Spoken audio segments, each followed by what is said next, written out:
everybody. BeyondDrewTV here. Welcome back to the channel and welcome back to Thornton Hills Zoo after a little bit of a break from the zoo here. Today is the release of the Australia Pack DLC, and that has been the right little kick in the behind, the creative kick that is, to kind of get me building back in Thornton Hills Zoo and just in Planet Zoo kind of in general. As many of you know, if you're longtime subscribers of mine, you know I took a little break over the summer, and a lot of that was, just kind of, I didn't really have any creative juices going for Planet Zoo or anything. But yeah, with this new Australia Pack DLC, if you haven't checked it out yet, it is chocked full of like rusty and kind of backstage type items. Basically, just like if you're a realistic aesthetic kind of builder like I am or others, this is kind of a pack that you need. There's just like a lot of items that come with the Australia Pack DLC that are just kind of must-haves, at least, again, for that kind of building. So yeah, that's gotten me back into, again, Thornton Hills Zoo here as we're kind of zooming around. But yeah, we're going to go ahead and take a look at an all-new area, and I bet you can guess what area that is, but all-new area for Thornton Hills Zoo, and that is going to be an Australia section of the zoo here. So it's not too big of an area, pretty small actually. It's probably one of the smaller sections of the zoo, but that was a bit purposeful. We had a little area in the back of the zoo here that we had some room in, and this is where I decided to go ahead and put the Australia section. So just to give you a quick overview so you can kind of see where we're at, we're near, over here, we're near the old entrance plaza, the old entranceway. If you're a longtime follower of Thornton Hills Zoo here, you'll know, or maybe recognize a bit, it's a bit hard to tell, but here's our old entrance to the zoo, the two towers and everything like that. So you'll know that, yeah, the original entrance was right over in this area that has now been converted into our Australia area. So that was a quick little overview of the whole area there, but let's go ahead and zoom down to a peep level and walk on in there. So yeah, I had a ton of fun.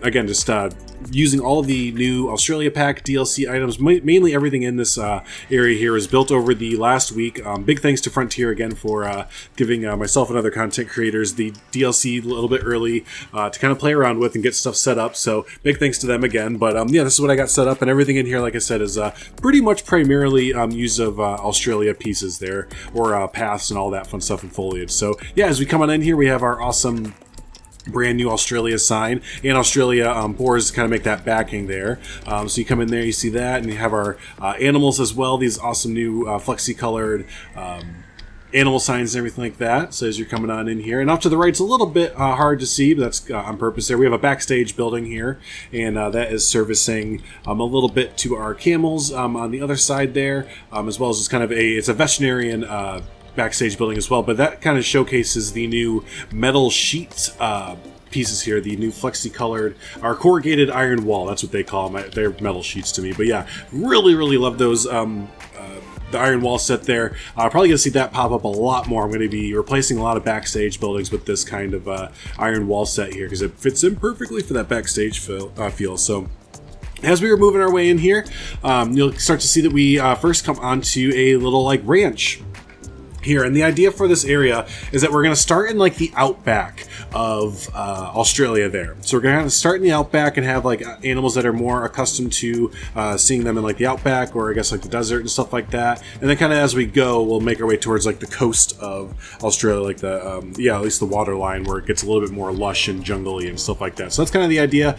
Took a lot of inspiration again, just from looking up Outback images of Australia and stuff like that. Not like the steakhouse, but, you know, like the actual Outback of Australia. So, but yeah, so I found a few of these images. Really kind of simple architecture, made kind of easy with this corrugated roof set piece here that we have. My new favorite roof piece in the entire game, basically. So the combination of that and the wall pieces that we have, the new wood wall pieces, really ties in together this like ranch feel. And you could really tell that that's kind of a big thing in the Outback. It seems like, at least from my little bit of research, that kind of like ranches and kind of farms, but mainly ranches. These kind of ranch houses are kind of the norm there. So as we come in, you can kind of see those and get our first look at our very first animatronic in the game with our kangaroo and little Joey animatronic here. Really love this thing. One thing I wish we could do is something we can do in Planet Coaster. I wish we could turn this off because I love how this looks, but I don't always want it to move around. You know what I mean? So I wish there was an option to kind of tick it so it didn't move and was stationary.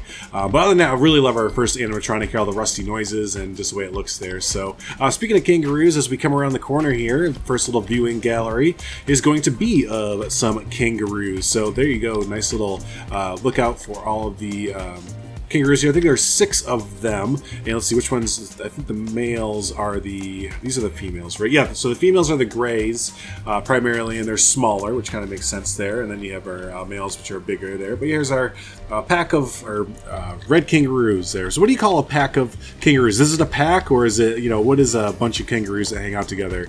Are they a clan? What are they? They're a group. But yeah, here's our little kangaroo habitat. Nothing too crazy here. Just really wanted to mainly look. All these habitats you're going to see mainly focus on the natural habitat that they have. So you're not going to see any like crazy big structures built in the middle of them or anything. Kind of really focus on that quote-unquote realistic, zoo habitat for our kangaroos and other animals here as much as we can. So, but love seeing these guys hop around and interact and everything. And get to see some of the new foliage and rock work and all that fun stuff in the background as well there. So yeah, there's our kangaroo habitat there. So love seeing these guys again hop around and interact with each other. And then as we make our way over this way, we're going to go and look at another view of the kangaroos here. Here's a baobab tree that I tried to kind of recreate using the kapok tree. Kind of show you this. I've used this before in my builds, but it's basically the kapok tree flipped upside down, and you kind of get this almost like a baobab tree look. And when I was looking, I saw some baobab trees in the Australian Outback and stuff like that, so I thought we'd include that. Here's our new Australian pack sign holder, I guess information holder. Oh, something else I haven't seen mentioned too much is that our education boards, you can change the color of the education boards now, the base of it here. So you can see you can kind of change the color there. So that's really nifty there. So like that there. And then as we go over here, some more, these are some of the Australian pack, what are these? Just columns, I guess. Logs and stuff like that. So those work really well. I kind of use them for some support pieces here. And then you just come over here and get some really, really nice overview views of the entire habitat here and kind of the back into the village area there. So, and as we're, as you come back out this way, we'll go straight ahead underneath these 2 shade covers here.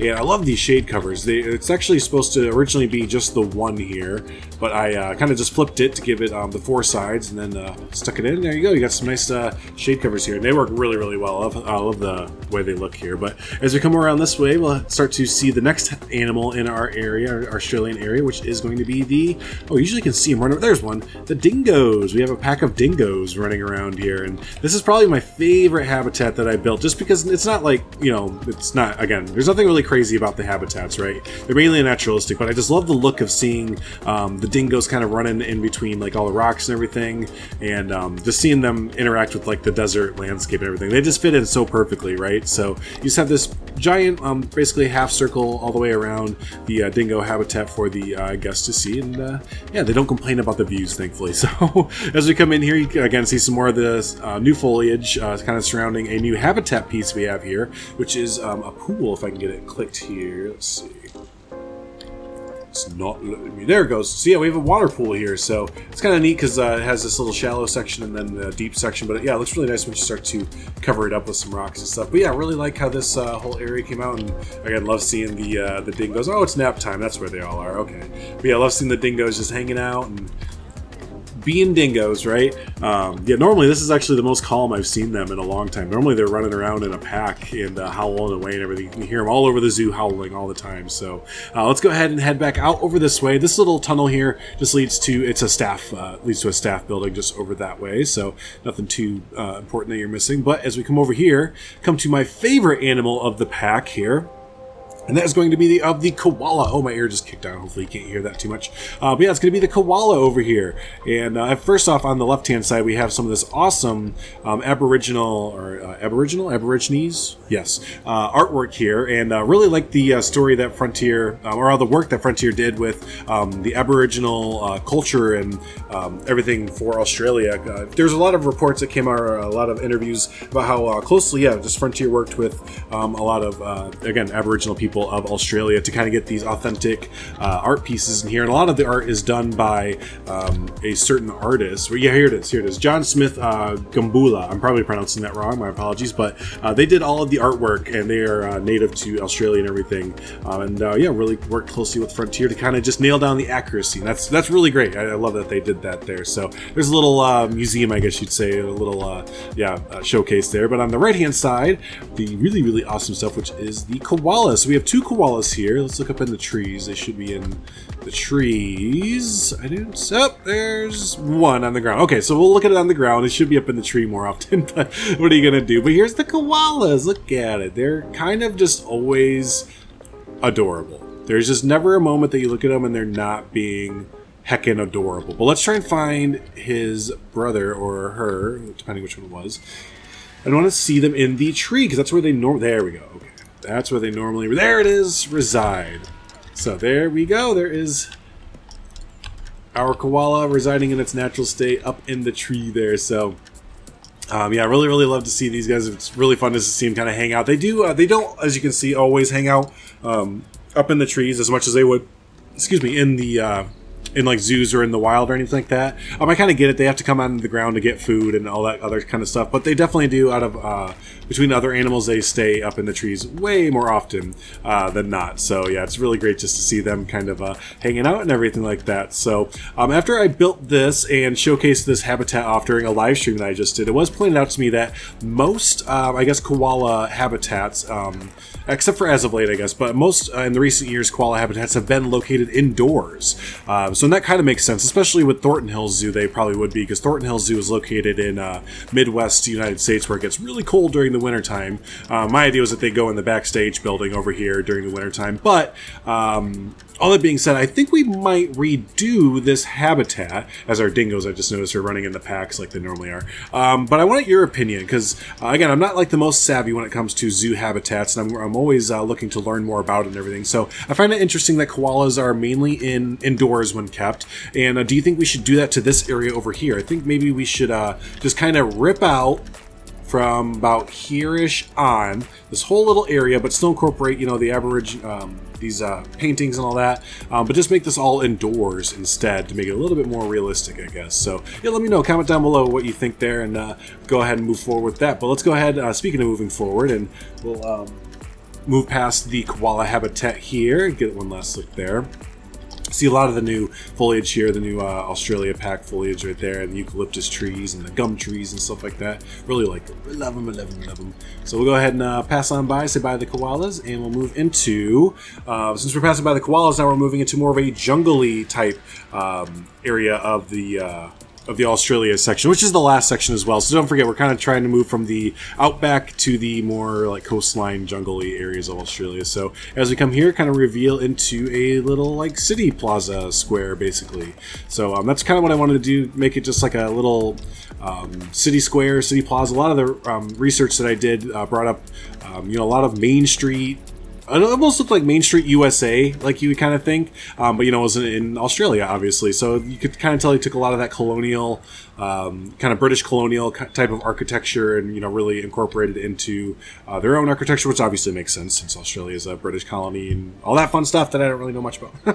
But yeah, I really like the some of the brightness that you had to some of the pictures I saw and stuff like that. So yeah, I just wanted to add these 2 kind of brighter buildings, kind of showcase our transition into like a city center and then kind of a jungly more area over here. So yeah, here's a building that was a concept art for San Diego Zoo, actually, for their Australia Outback section of their zoo. Now this building here, I don't think it got built in this exact order here, and I kind of did some kind of open interpretations myself, but I don't think it was built exactly like this, but yeah, I still really loved how it looked there and thought it fit in really, really well with the bright colors and everything. So, but I added in my own little seating plaza area over here. Oops, need to kind of make this, we're gonna do this right now. I have everyone hanging out. Let's fix something right now. It's a little bit, not enough room to get in there, right? So we're gonna kind of just back that up to about, right about there.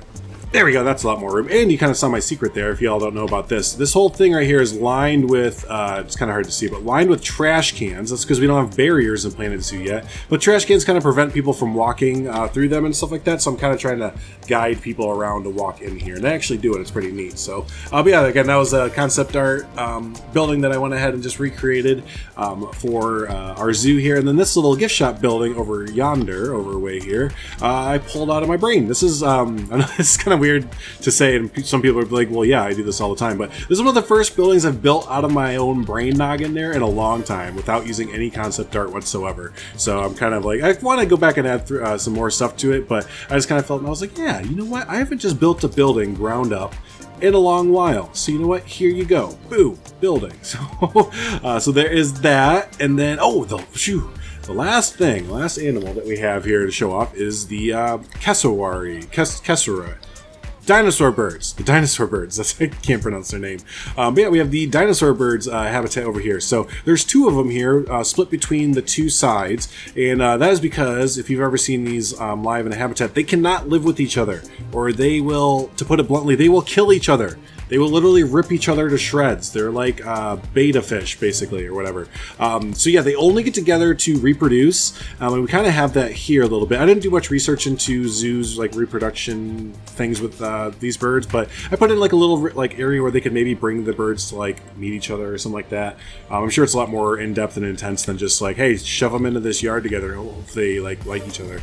But anyways, yeah, that's just to kind of touch on that a little bit. But yeah, here's our dinosaur velociraptor birds here. This one's sleeping in its water dish. And I think the other one's awake because I want to listen to it. Because if y'all haven't listened to these things before, the noises that they make when they caw or guttural is just, ooh, it's just guttural. They just sound so intense. But yeah, so there's our two cassowary, gosh, that word, habitat there for it. So now I am realizing that I did not, and actually I'm just realizing it now because I just kind of forgot, I didn't add our blue tongued lizard friend into our Australian area here, and I've actually kind of ran out of room for it kind of completely. I mean, I can do some modifications, maybe stick it back here, but yeah, I just realized I added in all but one of the animals, and it's just because it's a small exhibit animal, and yep, I'm that guy that forgets the small exhibit animals, so shame. So don't let me forget in the next